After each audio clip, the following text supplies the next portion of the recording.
तारखा देऊनही आजपर्यंत शेतकऱ्यांना विमे जमा न झाल्याने विमा कंपनीसहित कृषी मंत्र्यांवर फसवणुकीचा गुन्हा दाखल करा.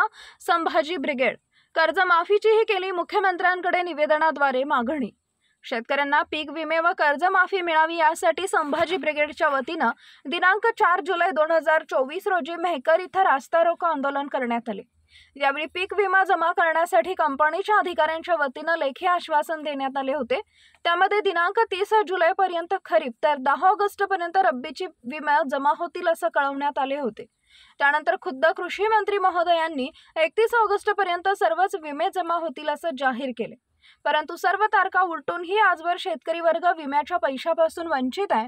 त्यामुळे विमा कंपनी तसेच कृषी मंत्री यांच्याकडूनही शेतकऱ्यांची फसवणूक करण्यात आली असा आरोप यावेळी करण्यात आलाय. त्यामुळे विमा कंपनी सहित कृषी मंत्र्यांवर फसवणुकीचा गुन्हा दाखल करावा अशी संभाजी ब्रिगेडच्या वतीने मुख्यमंत्र्यांना निवेदनाद्वारे मागणी करण्यात आली.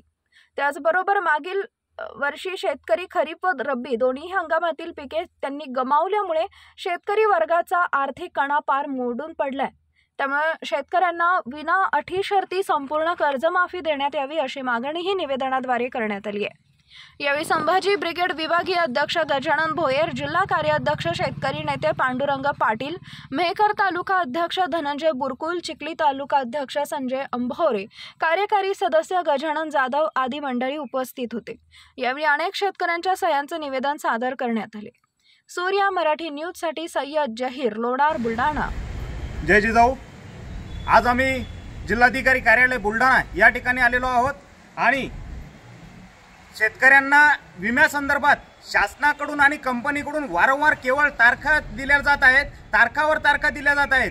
त्यामुळे विमा कंपनी आणि माननीय कृषी मंत्री महोदय यांनी सुद्धा 31 ऑगस्ट पर्यंत सर्व शेतकऱ्यांच्या खात्यावर विमे जमा होतील अशा प्रकारचं प्रेस कॉन्फरन्स घेऊन जाहीर केलं होतं. परंतु आतापर्यंत शेतकऱ्यांच्या खात्यावर विमे जमा झालेले नाहीत. त्यामुळे माननीय कृषी मंत्री महोदय यांच्यासहित विमा कंपनीवर शेतकऱ्यांच्या फसवणुकीचा गुन्हा दाखल करण्यात यावा यासाठी आम्ही आज माननीय जिल्हाधिकारी कार्यालय यांच्या मार्फत माननीय मुख्यमंत्री महोदयांना निवेदनाद्वारे विनंती केलेली आहे. त्याचबरोबर मागील वर्षी खरीप आणि रब्बी दोन्ही हंगामामध्ये अतिवृष्टी आणि दुष्काळामुळे शेतकऱ्याचं पीक हे पूर्णपणे नेस्तनाबूत झालेलं आहे. त्यामुळे शेतकऱ्यांना आर्थिक हानीतून सावरण्यासाठी शासनाने कायम तात्काळ विना अटी शर्ती शेतकरी कर्जमाफी जाहीर करावी यासाठी आम्ही निवेदनाद्वारे मागणी केलेली आहे. धन्यवाद. जय जिजाऊ. महाराष्ट्रातील महत्त्वाच्या व ताज्या घडामोडी जाणून घेण्यासाठी आजच आमच्या सूर्या मराठी न्यूज चॅनलला सबस्क्राईब करा आणि बेल आयकॉन प्रेस करा.